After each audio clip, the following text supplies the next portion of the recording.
Time now for your forewarned weather with Chief Meteorologist Alana Brophy.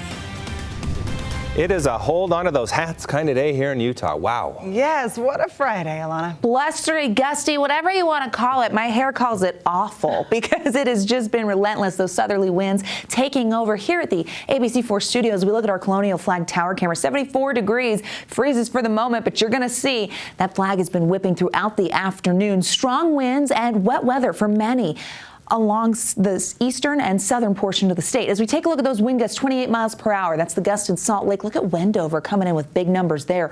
Logan not as gusty, but the West Desert seeing some stronger winds. These southerly winds have prompted that wind advisory. Now it was expanded this afternoon to include the northern Wasatch Front and Salt Lake County, as well as the Tooele and Rush valleys all the way through the West Desert. Some blowing dust. They're damaging winds, and you know travel on I-80 gets really tricky with those crosswinds. Well, what about the heavy rain? We're seeing that too as we close out the work week and head into Labor Day weekend. Live view from the Cedar City Airport. It is soggy. It's actually a portion of Iron County where we're seeing the heaviest precipitation right now. We've seen southern Utah get walloped since last night with those severe storms that came through, dropping tremendous totals. Ivans getting more than 2 inches. Bloomington Hills over 1.5 inches. Hurricane close to that. SR-14 getting plenty of rain. Bryan had getting over 1 inch, close to that in St. George. Fish Lake, Pine Valley, Zion Canyon, almost 3/4 of an inch. Multiple rounds of heavy rain. It's what the southern portion of the state has seen today.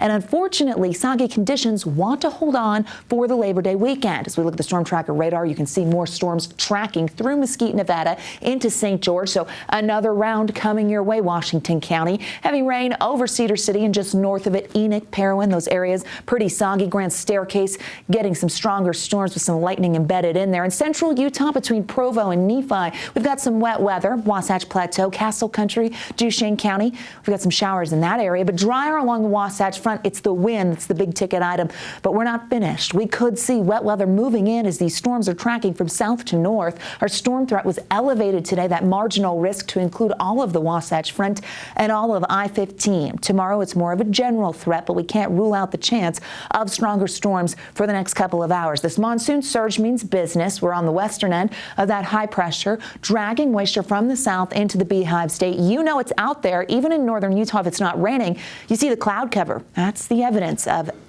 excess moisture. So we jump down south. Our flood watch went into effect at midnight. It's holding on until Saturday evening. You see that flash flood warning for Kane County until 7 p.m. Heavy rain and saturated soils.